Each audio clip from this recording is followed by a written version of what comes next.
My name is Marko Grobelnik. Basically, I'm a researcher in the area of AI from my high school on. So this means from 80s. In the meantime, well, I got many roles, but let's say I'm digital champion for Slovenia. Otherwise, I'm heavily involved in AI work with international organizations, including OECD, Council of Europe, GPI, UNESCO, European Commission, where I contributed a lot of things, among others. The definition of AI, the official definition of AI, basically came from me, the one which is recently adopted by European Commission. Otherwise, I operate on a full spectrum of AI, so from natural language, digital twins, machine learning, obviously, and so on. But still, so independent of all the roles which I've got in the meantime, I'm more like a scientist by my, let's say, mission, and this is where I would stop my quick presentation. Broadly speaking, right, from let's say 80s, 90s, something which today we call AI was already there, but was certainly below perception or broad perception of people, because it was mostly in the research circles, right? So AI got sort of a little bit popular in 80s, but then soon it went down. And then the next important moment for AI was September 11, which had a consequence, big funding from mostly US, but also other governments into something which is called data mining, which is, I would say, discipline of AI. And then through early 2000, somehow this really went up. And then the big breakthrough, which I think got on the radars, again, broadly speaking, were a couple of innovations which happened in early, so after 2010, 11, or where basically AI got in our everyday lives. Not that many people spotted this, but now, let's say 10 years after, basically it's hard to imagine our everyday lives without AI, which is really hidden. Whenever we do Google search, it's AI behind. Whenever we open Facebook, Twitter, many other things, it's AI. Whenever we open our apps on mobile phones, again, AI. Typically hidden, but it's always there. Now, recently means like last two or 3 years, maybe. Heard a lot of discussions about this, what AI actually is, what kind of harm it can cause, and also on the other side, what kind of benefits it may cause for the future of humanity. And that's why today's AI discussions are mostly along these lines, right? So, and this will have a consequence, not yet, right? But soon, I expect within a year, a couple of legally binding documents which will come out. First ones will come probably from Council of Europe and European Commission, and then a series of more like recommendations which will steer AI in one or the other direction. And of course, people would mean pretty much everybody, right? Including my mother, which is 83 years old. Well, have questions. What is this AI, and what are the dangers, and so on. At the same time, mostly they don't see the benefits, right? Because it's kind of hidden, but they're all scared of possible, future negative impacts.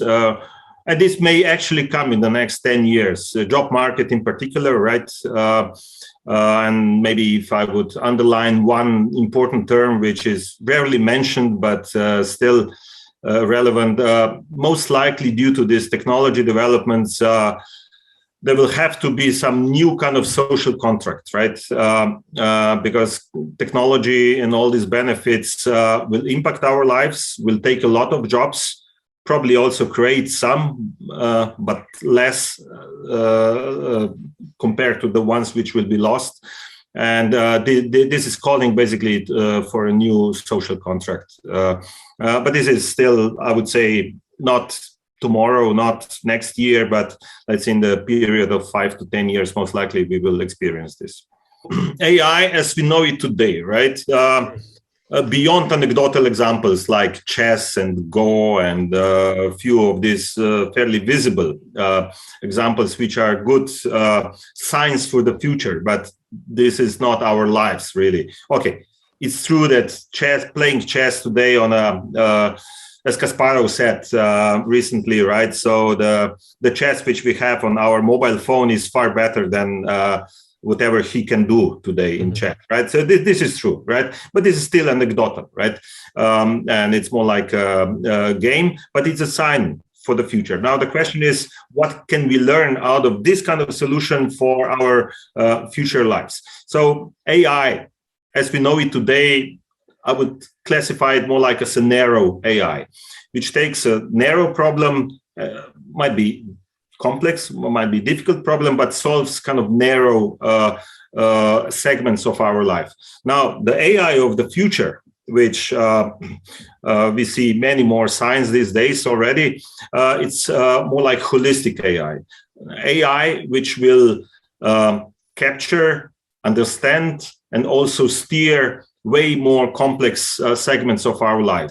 Smart cities as we know it today are still not there, right? So there are, at the moment, we are still installing sensors and observing and trying to understand, but there's no real AI yet which would encompass the whole complexity of city lives, including social life, energy, health, transport, and so on, as one single thing. Going even further, right? Understanding and controlling with AI level of a country, right? So this is already, we can see some initial projects on that level, or global view. Now, what's the common property along all these levels is the complexity, right? Complexity, which we people, we can deal with this complexity to some degree, far from optimal way. Not even AI will be optimal, but will be way better than we can do. And going back to this chess example, right? Chess is a complex game. Okay, very strictly defined by the rules and so on. It's kind of closed system, right? Now here, like smart city countries or even global level, these are open-ended systems, right? So they're not controlled, they're not closed, right? So AI in the future most likely will control this kind of way more complex systems.